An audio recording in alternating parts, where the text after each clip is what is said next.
Matthew 27, verse 27 through 66. Then the soldiers of the governor took Jesus into the governor's headquarters, and they gathered the whole battalion before him. And they stripped him and put a scarlet robe on him, and twisting together a crown of thorns, they put it on his head, and put a reed in his right hand.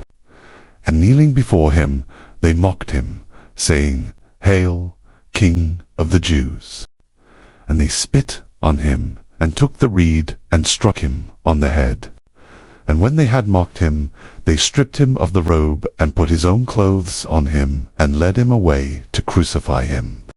As they went out, they found a man of Cyrene, Simon by name. They compelled this man to carry his cross.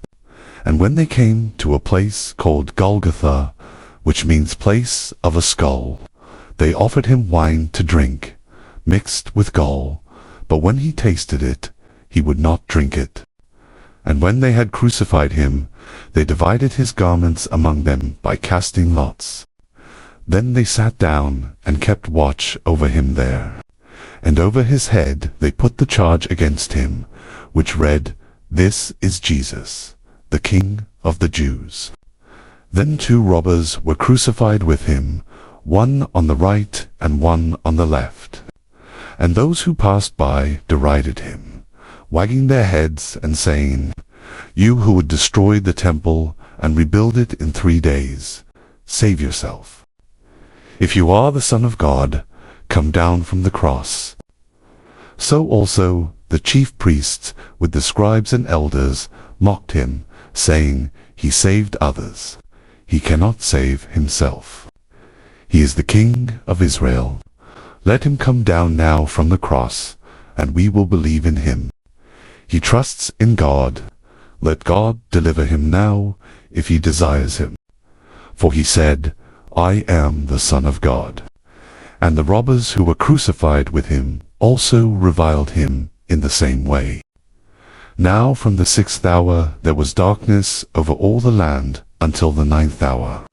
And about the 9th hour Jesus cried out with a loud voice, saying, Eli, Eli, lema sabachthani. That is, my God, why have you forsaken me? And some of the bystanders, hearing it, said, This man is calling Elijah. And one of them at once ran and took a sponge, filled it with sour wine, and put it on a reed, and gave it to him to drink. But the others said, Wait, let us see whether Elijah will come to save him.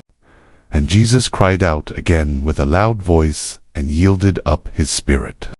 And behold, the curtain of the temple was torn in two, from top to bottom.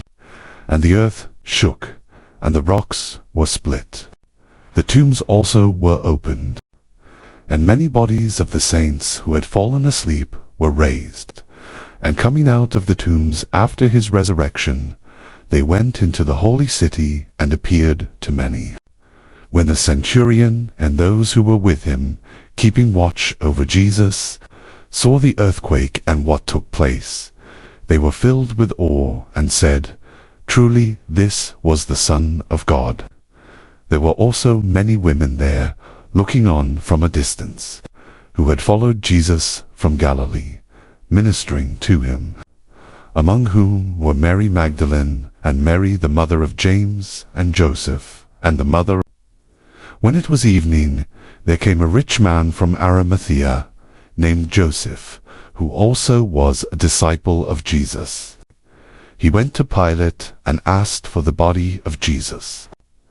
Then Pilate ordered it to be given to him. And Joseph took the body and wrapped it in a clean linen shroud, and laid it in his own new tomb, which he had cut in the rock. And he rolled a great stone to the entrance of the tomb, and went away. Mary Magdalene and the other Mary were there, sitting opposite the tomb.